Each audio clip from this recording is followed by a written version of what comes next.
Hello friends, मैं फिर से आ चुका हूं आप लोगों के लिए एक नए एपिसोड के साथ। तो हेलो गाइस, मैं हूं राज और आप लोग देख रहे हैं राज द स्टोरी।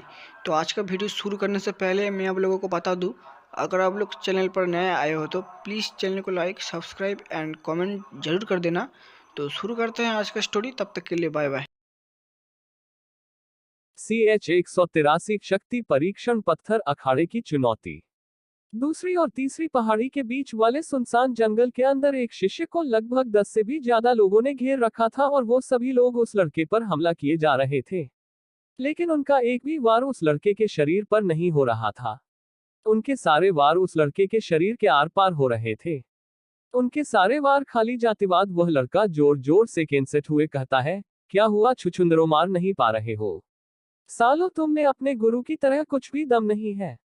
तभी वह आदमी जिसने वरिष्ठ आचार्य के कपड़े पहने थे वो पागल हो गया और गुस्से से दांत पीसते हुए बोला, मायावी लड़के, मुझे पहले ही लगा था कि तू एक शैतान है। मैं यदुनाथ तुझे अपनी समाधि अग्नि में जलकर राख कर दूंगा। शौर्य ने उसकी बाकी बातों पर ध्यान नहीं दिया, पर उसका नाम उसे कुछ जाना पहचाना लगा। ये तो उन्हीं लोगों का साथी है जो लोग मुझे कल रात मारने आए थे। रात तो रात साले, ये लोग दिन में भी मुझ जैसे गरीब को परेशान करने आते हैं। उनकी तो मैं ऐसी बैंड बजाऊंगा कि ये लोग मुझे अगले जन्म में भी याद रखेंगे। तभी यदुनाथ ने अपनी समद अग्नि प्रकट करके शौर्य को चारों तरफ से घेर लिया था। मगर तभी शौर्य के नाक में खुजली हुआ और जोरदार छींक के साथ एक हवा का झोंका निकला और उसके आसपास फैली आग बुझ गई। इसे देखकर यदुनाथ का सिर चकराने लगा। वो शौर्य को अब डर के भाव से देखने लगा। लड़के, तुम आखिर हो कौन? इस संसार में कोई भी समाधि अग्नि को ऐसे छींक मारकर नहीं बुझा सकता है। तुम आखिर हो कौन? शौर्य उसकी बात सुनकर मुस्कुराया और बोला, मैं नहीं बताऊंगा, तू सस्पेंस में ही अब मर। इतना कहते ही शौर्य अपनी जगह से गायब हो गया और यदुनाथ का एक आदमी हवा में ऊपर उछाल गया। अगले ही पल हवा में उस आदमी के पीछे शौर्य था। शौर्य ने उसे पीछे से पकड़ा और उसे जमीन पर सिर की तरफ मोड़ लिया और पूरी रफ्तार के साथ नीचे आया। अगले ही पल उस आदमी का आधे से ज्यादा शरीर सिर के बल जमीन में धंस गया और उसके शरीर से उसके प्राण निकल गए। उसके तुरंत बाद शौर्य ने अपनी गति बढ़ाई और बाकी लोगों को वह अपने लात और घूंसों से पीटने लगा। उन लोगों को शौर्य ने इस तरह मारा था कि उनके शरीर का एक भी अंग काम करने के लायक नहीं बचा। यदुनाथ ये सब देखकर काफी डर गया था। तभी शौर्य उसके सामने अचानक आ गया। शौर्य ने यदुनाथ को उसके गले से जकड़ लिया और हवा में उठाकर टांग दिया। अगले ही पल यदुनाथ शौर्य के आगे हाथ जोड़ने लगा, पर वह कुछ भी नहीं बोल पा रहा था। शौर्य ने उसे देखते हुए कहा, तू बड़ा संधि अग्नि के दम पर उछल रहा था, पर क्या तूने कभी नरक अग्नि के बारे सुना है?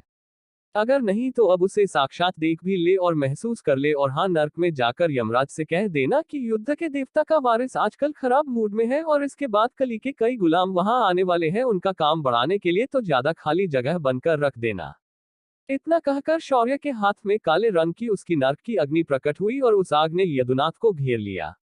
अगले ही पल यदुनाथ जलने लगा और मरते हुए शौर्य को भद्दी भद्दी गालियां देने लगा। शौर्य ने उस पर ध्यान नहीं दिया, क्योंकि ऐसे घमंडी लोग ही कली की शक्ति का स्रोत बनते हैं।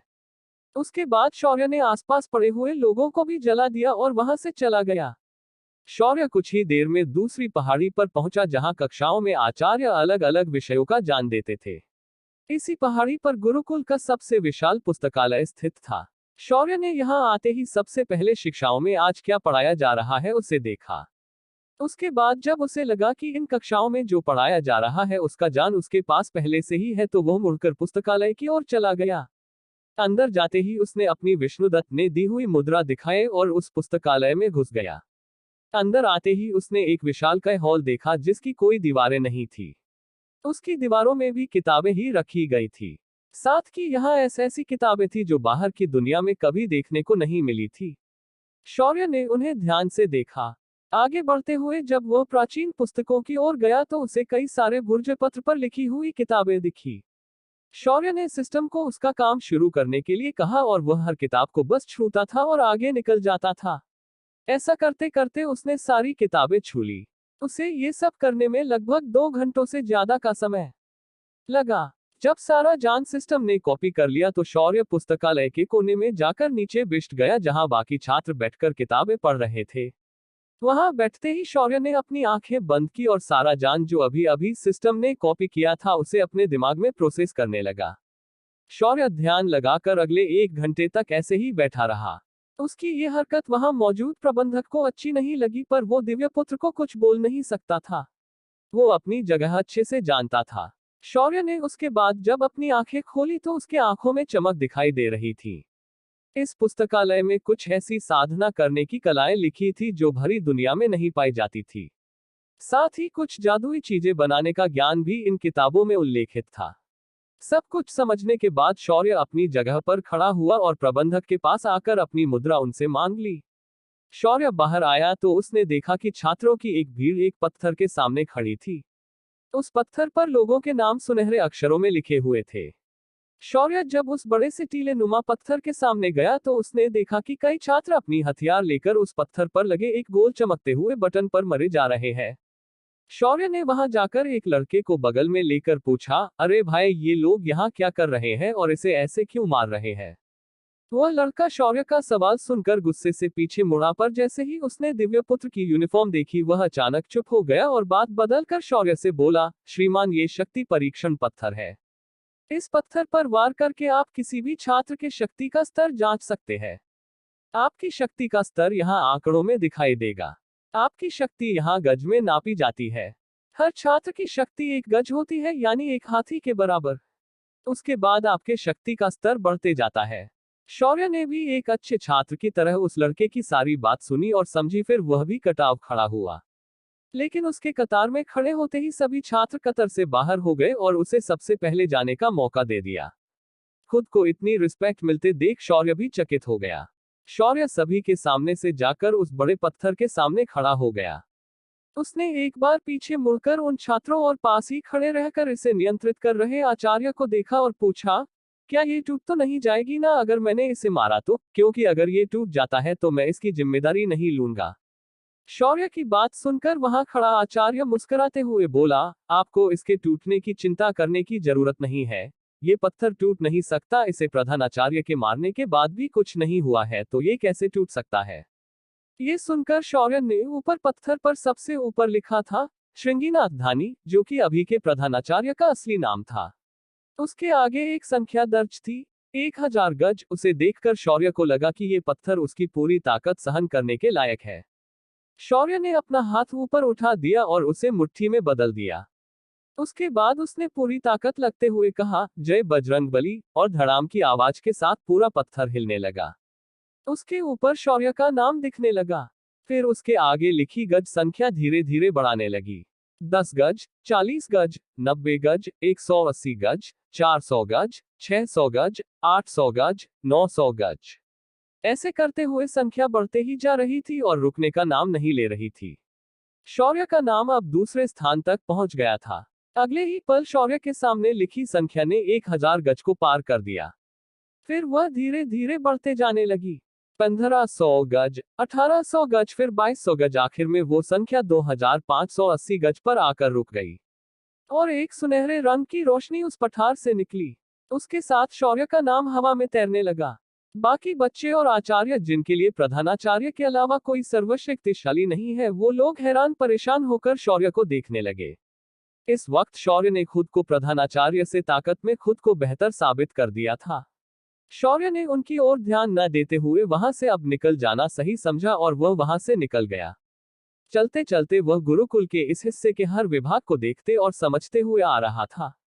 जगह जगह कुछ आचार्य छात्रों को युद्ध कला, साधना के नियम, पेड़ों और जड़ी बूटियां की जानकारी दे रहे थे। तभी एक खूबसूरत लड़की चलते हुए उस शक्ति परीक्षण पत्थर के सामने आई। उसने जब सबसे ऊपर प्रधानाचार्य की जगह शौर्य का नाम देखा तो उसके आंखों में चमक आ गई। लेकिन उसके वहां होने पर आसपास के सभी छात्र उस लड़की से दूर हो गए थे। इस लड़की की खास बात यह थी कि इसके पास जन्मजात बर्फीला शरीर था, जिस वजह से उसके शरीर में बर्फीले तत्व की शक्तियां अधिक मात्रा में थीं। उसके साधना न करने पर भी उसकी बर्फ की शक्तियों को वह जन्म से कंट्रोल कर सकती थी। उसके इसी शरीर के वजह से आज तक वह कोई दोस्त नहीं बन पाई थी, क्योंकि उसके आसपास आने वाला हर व्यक्ति बर्फ के पुतले में बदल जाता। इसी वजह से वह दिखने में इतनी खूबसूरत होने के बावजूद गुरुकुल के बाकी शिष्य उससे दूरी बनाकर रखते थे। उसे एक महिला वरिष्ठ आचार्य ने अपने शिष्य के रूप में चुना था, पर वो भी उसके साथ दूरी बनाकर रखती थी। गुरुकुल में इसीलिए इतने साल होने के बावजूद भी उसे कोई साथी नहीं मिला था। अब तो उसकी उम्र 25 से ज्यादा हो चुकी थी और उसके विवाह का योग आ चुका था। पर उसे बार बार लगता था कि उसे अपना जीवन अकेले ही गुजरना पड़ेगा।